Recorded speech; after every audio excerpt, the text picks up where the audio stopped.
Hi, friends. Are you reading or studying the book of Psalms soon?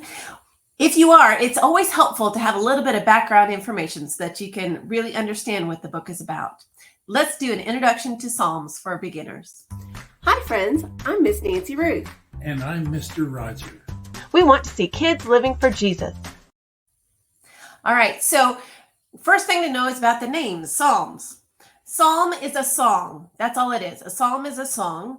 And in fact, if you have one psalm, it's singular without the S. But if you have more than one psalm, it's plural, psalms. Okay? So the book of Psalms is plural because it's a collection of 150 psalms.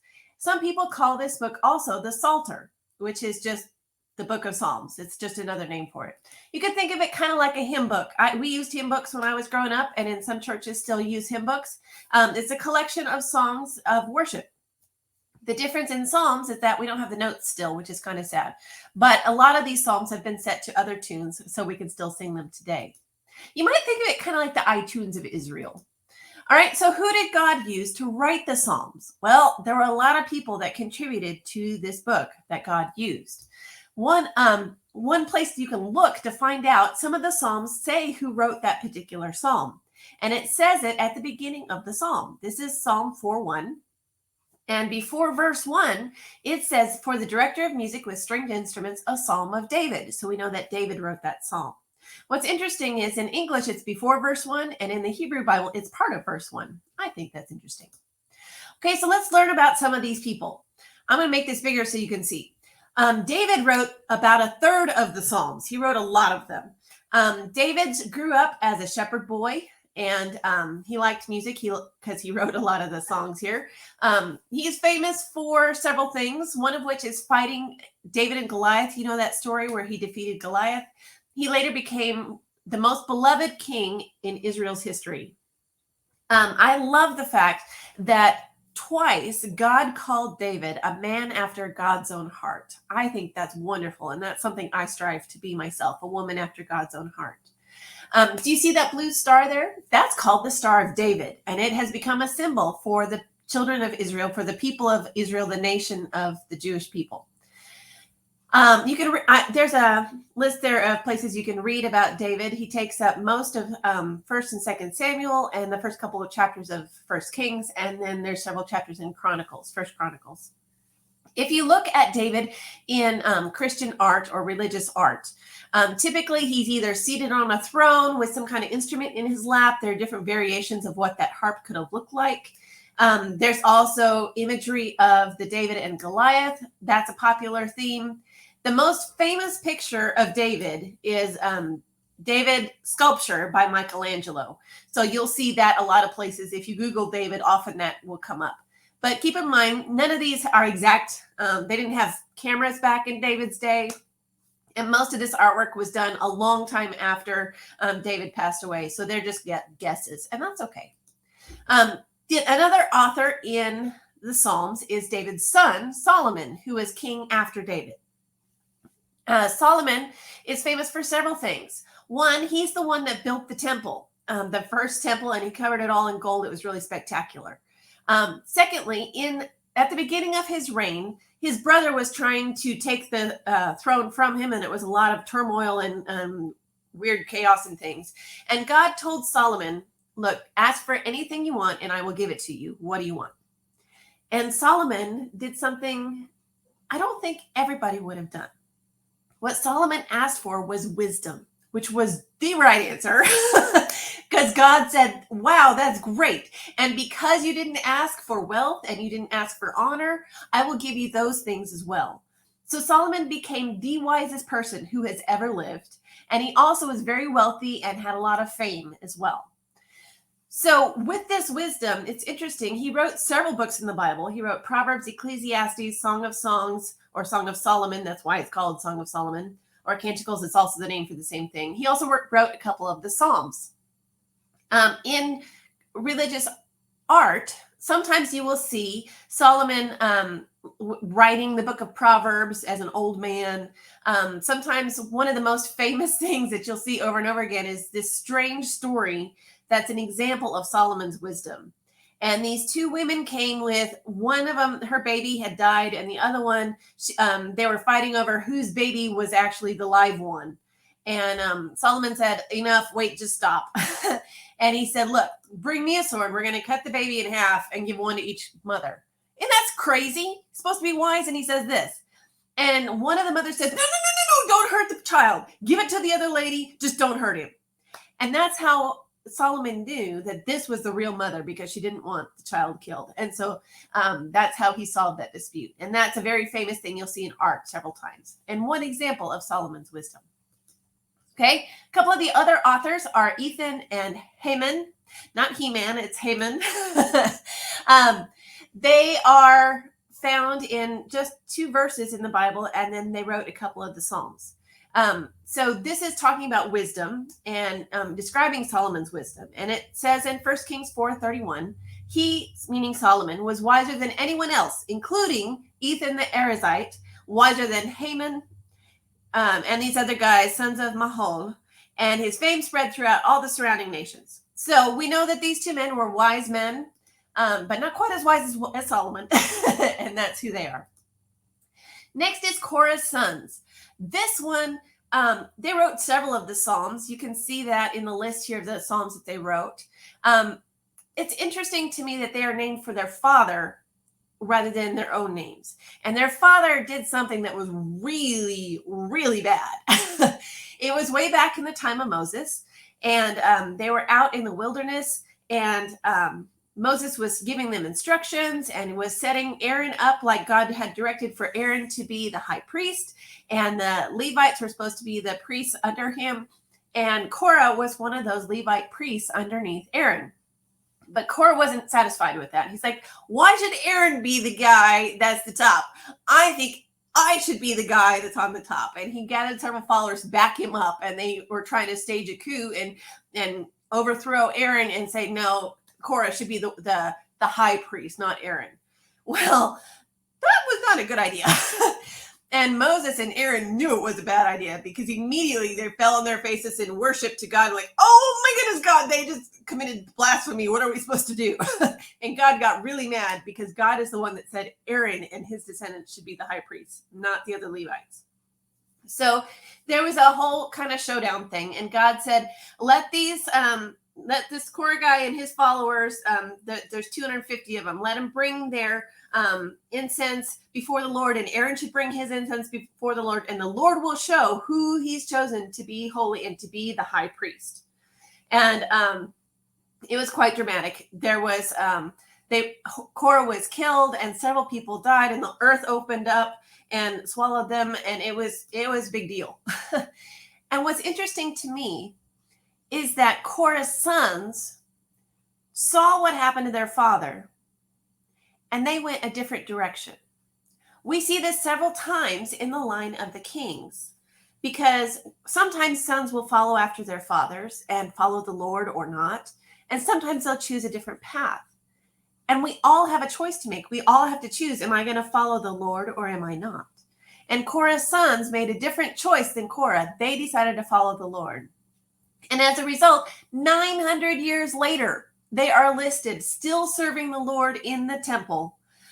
They were given the keys to the temple, and they were to guard the doors of the temple. I think that's pretty cool. And they also wrote some of these Psalms. Okay, then Moses wrote one of the Psalms. Moses is another famous guy. You may know of him. He was born in Egypt. And it was at a time when Pharaoh didn't want Hebrew baby boys born, and he wanted the baby boys killed in the Hebrew people. Well, Moses' mama loved him very much and didn't want that to happen. So she put him in a basket and put the basket in the river.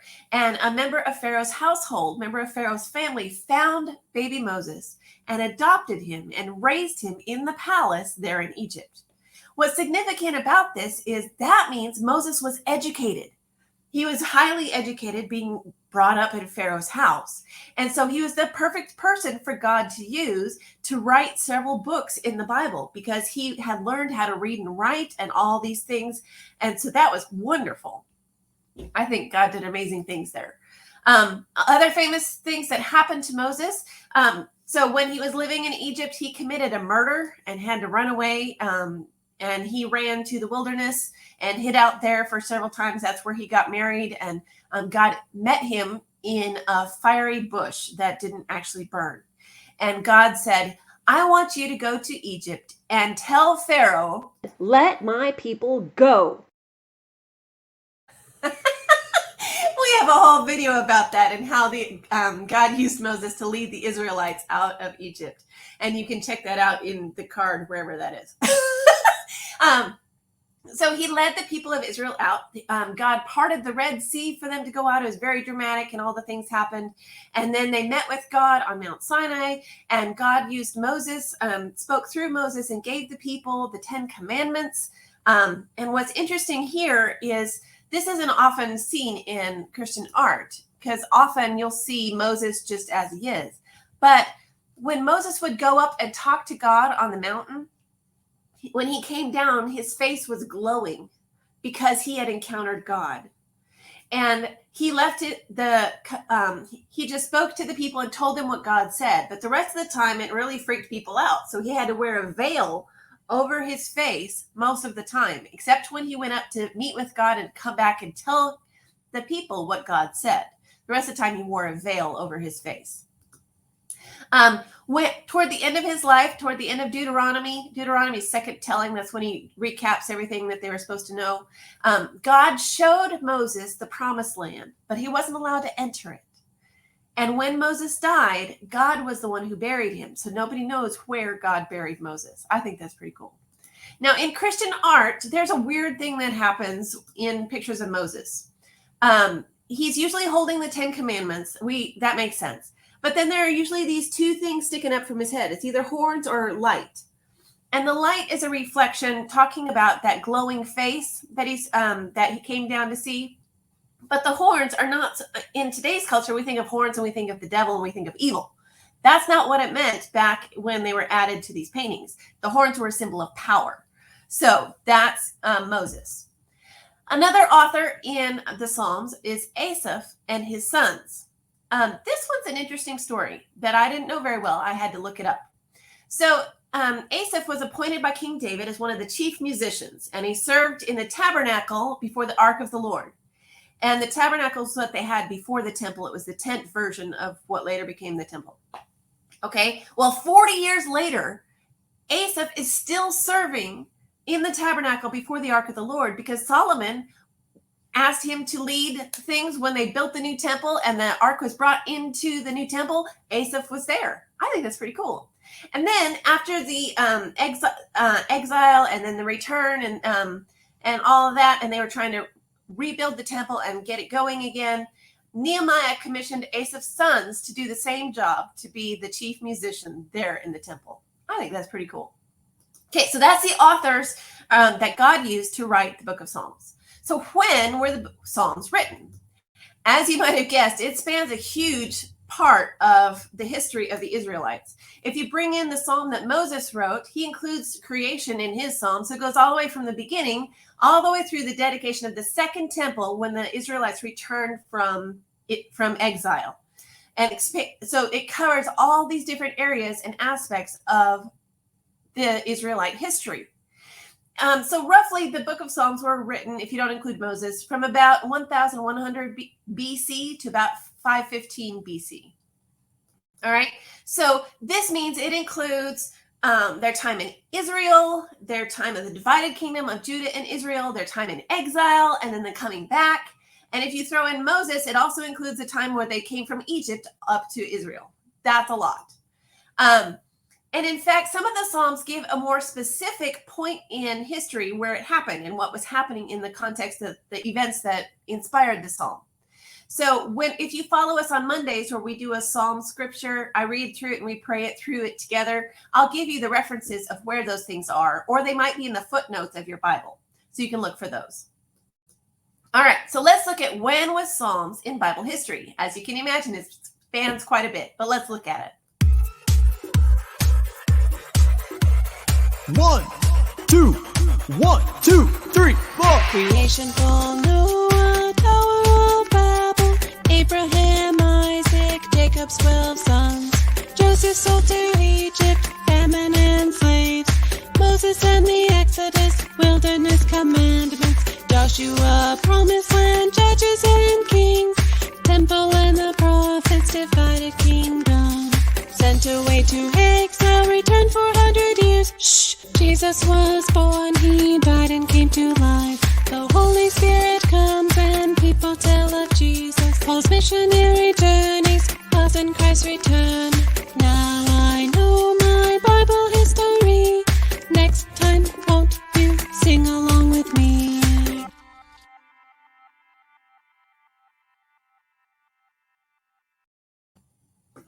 All right. So what genre is Psalms? The genre kind of helps us know how we should read the book. Psalms is both poetry and wisdom. We made a video about how to read Hebrew poetry and appreciate it, and you can check it out in the card above, wherever that is.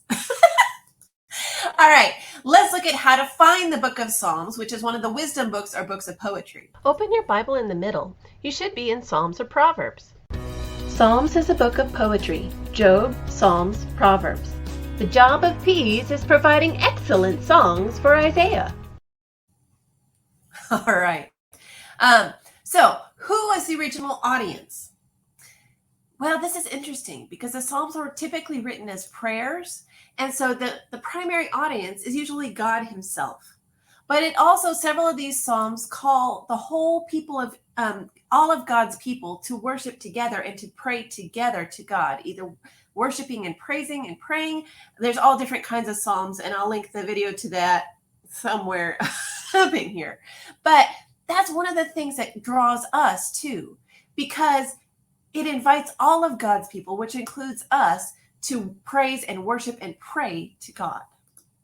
All right, so why were the Psalms written? Like I said, these are songs, and there's something special about music. It gets down deep under the skin and reaches our core and our hearts. And I think that's one of the reasons God included this group of songs in the Bible. And there's songs scattered throughout the rest of Scripture too, but primarily this collection of songs in the Psalms just touches our hearts in a special way. And I want you to think, what is your favorite worship song or psalm? Let me know down in the comments below. One of my favorite psalms has been Psalm 139. And what's interesting is this collection of songs, it touches and talks about all different ranges of emotion and different aspects of the human experience. And I think that's one of the reasons it resonates so deeply with us still today.